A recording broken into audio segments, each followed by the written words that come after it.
men use the image of female perfection to motivate themselves. And that's exactly right. That's precisely what they do. You see that in the Tom Sawyer story. So Tom Sawyer is about 12 years old and he's still hanging around with his friends like Huck Finn, and this girl moves across the street, Becky, and she comes out and he's struck by her for the first time in his life. Something's changed. And the first thing he does is hop up on a picket fence and show off and balance in front of her, and he's saying, well, look at me, look at me. He's like the male bowerbird building something beautiful so the female will approve of it. And it's motivation, you know, and that's something that I think modern women don't really understand about men. They don't understand that, at least to the degree that males are uncorrupted and not bitter because of being rejected, they're doing everything they can to kneel before the eternal image of the feminine and try to make themselves worthy. That's the chivalry story, right? That's what you should encourage in your partner.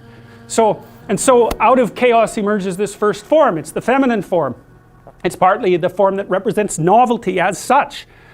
So, and on one hand it's promise, on the other hand it's threat. That you wouldn't believe, and I don't know, because I don't understand the situation with women as well as I understand the situation with men, obviously, being a man. But I don't know if women have any idea how paralyzing they are to, especially young men. A very large number of my clinical clients, but also young men I've talked to in general, are absolutely terrified of women because they're terrified of being rejected, and the terror exists in precise proportion to the attraction to the woman, which is a horrible paradoxical situation to be in. It's often why men make such fools of themselves in front of women that they're attracted to. It's because, first of all, they don't see the woman that they're attracted to, because what the hell do they know about her? They don't see her as an individual. They see her as the manifestation of a judgmental ideal. And then it's only in establishing the relationship with the actual woman that they can start differentiating between the judgmental ideal and the actual individual woman. And that also requires a sacrifice. And the sacrifice is, you never can have an ideal woman.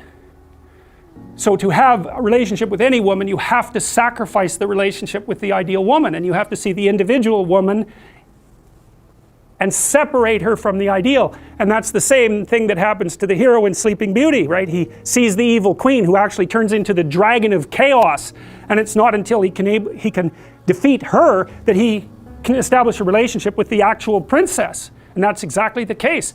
I had one of my clients who ran this men's group, which was quite interesting. One of the things they had the initiates do, which was very intelligent, was to go out and ask 50 women in one day for their phone numbers. Why? Politely, properly, you know. It was a game, but it wasn't a stupid game. And the idea was, get over your fear of rejection. And how do you do that? By encountering it continually and continually and continually, so that you're no longer paralyzed by this.